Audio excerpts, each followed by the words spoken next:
بسم اللہ الرحمن الرحیم۔ السلام علیکم دوستوں میں ہوں ہومیو ڈاکٹر محمد اعجاز اور آپ سے مخاطب ہوں اپنے چینل ہومیوپیتھی اینڈ ہیلتھ سے۔ آگے چلنے سے پہلے اگر آپ نے ابھی تک ہمارے اس چینل کو سبسکرائب نہیں کیا تو سبسکرائب کر لیجئے اور بیل آئیکن کے بٹن کو پریس کر دیجئے تاکہ بر وقت ویڈیوز کے نوٹیفیکیشن آپ کو ملتے رہیں، اور دوستوں کے ساتھ شیئر کیجئے۔ اگر کوئی سوال ہو تو کمنٹ سیکشن میں جا کر سوال کر سکتے ہیں۔ میں ایک ضروری کام سے سفر میں تھا کہ راستے میں نماز عصر کا وقت ہوا تو میں ایک مسجد میں نماز کے لیے رک گیا۔ وضو خانے میں رشتہ ایک صاحب نے بتایا کہ مسجد کے بیسمنٹ میں بھی وضو کی جگہ ہے، وہاں چلے جائیں۔ میں اس طرف گیا تو وہاں مسجد کا مدرسہ تھا جہاں بچوں کی رہائش تھی۔ ان کا سامان پڑا ہوا تھا اور انہی کے لیے وضو کی جگہ بھی بنی ہوئی تھی۔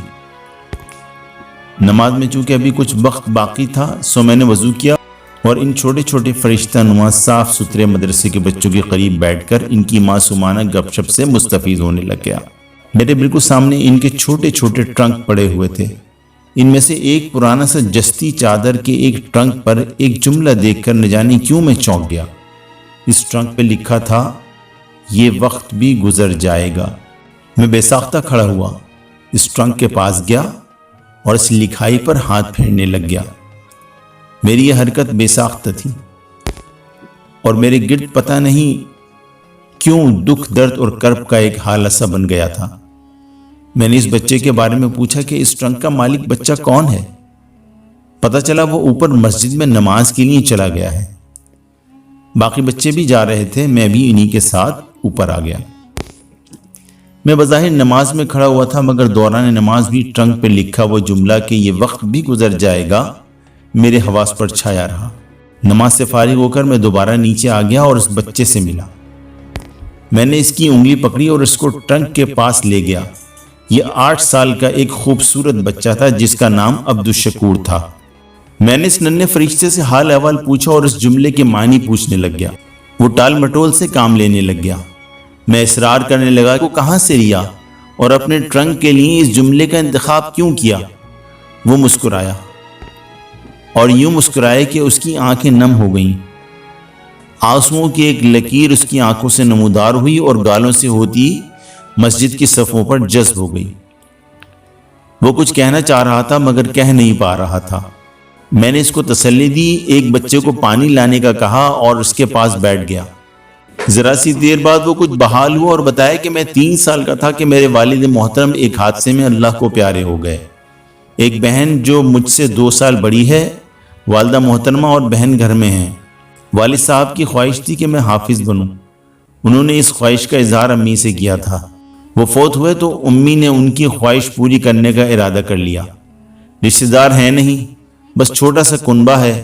امی اور بہن لوگوں کے گھروں میں کام کرتی ہیں اور مجھے یہاں داخل کروا گئی ہیں۔ میں 1 سال سے یہاں پڑھ رہا ہوں۔ مہینے بعد وہ آتی ہیں اور مجھے 2 دن کے لیے گھر لے جاتی ہیں۔ اسی دوران ابو کی قبر پہ بھی جاتے ہیں اور بتا کر آتے ہیں کہ ان کی خواہش پہ میں حافظ بن رہا ہوں۔ میں گھر، امی جی اور بہن کو دیکھ کر پریشان ہوتا ہوں تو امی کہتی ہیں کہ عبدالشکور یہ وقت بھی گزر جائے گا۔ مجھے یہ بات بہت اچھی لگی اور ایک دن ایک پینٹر انکل مسجد کا کام کرنے آئے تو میں نے ان سے اپنے ٹرنک پہ یہی جملہ لکھوا لیا۔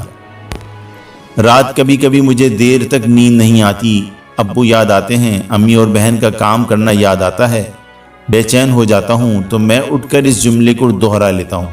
احساس کا کوئی لمحہ آئے یا بچوں کے پاس کوئی ایسی چیز دیکھوں جو باوجود خواہش کے میں حاصل نہیں کر پاتا تو میں اپنے اس ٹرنک کے سامنے آ کر کھڑا ہوتا ہوں اور پوری توجہ سے امی کے اس قول کو پڑھ لیتا ہوں۔ اس کے بعد اس نے کیا کہا اور میں نے کیا سنا یہ میں نہ تو لکھ سکتا ہوں اور نہ بتا پاؤں گا۔